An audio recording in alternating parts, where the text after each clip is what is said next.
yung inassume mo ba na nasa right direction at on time ka,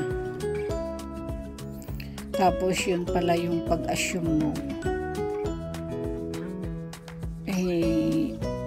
hindi maganda dahil hindi tayo huminto katulad niyan yung sa stoplight, diba? Hindi ako huminto para tignan yung marka ng bus, tignan kung anong oras at anong date, basta nag-go na lang ba.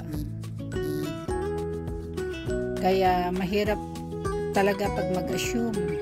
Yung huwag mag-assume, yun nga, basta ang huwag mag-assume, mag-check ng mag-check talaga yung date, time, at katulad ko yung sasakay ako ng bus, dapat tinignan ko yung yung placard ng bus kung saan pupunta, di ba? At tinignan ko rin kung yung oras ay okay. Nag-assume ako, kaya ayun guys, yung dapat kong puntahan hindi ko napuntahan. Kaya eto guys, ako'y nag-taxi pa uwi dahil ayun nga, hindi kasi tama yung aking nasakyan una, tapos syempre dahil hindi tama, humaba yung oras ng aking biyahe. Pagdating ko sa place guys, ayun, sarado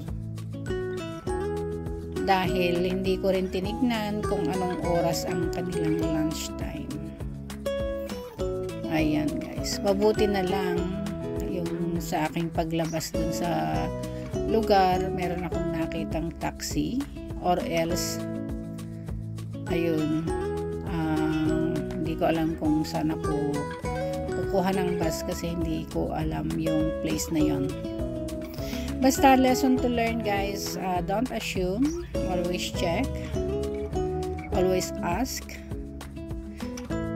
para maging okay ang lahat. Ayun lang, that's the lesson that I've learned sa aking biyahe today. At hopefully guys, ayan, maging lesson din sa ating lahat na don't assume, magtanong, tumingin, mag-check. Okay? Salamat guys!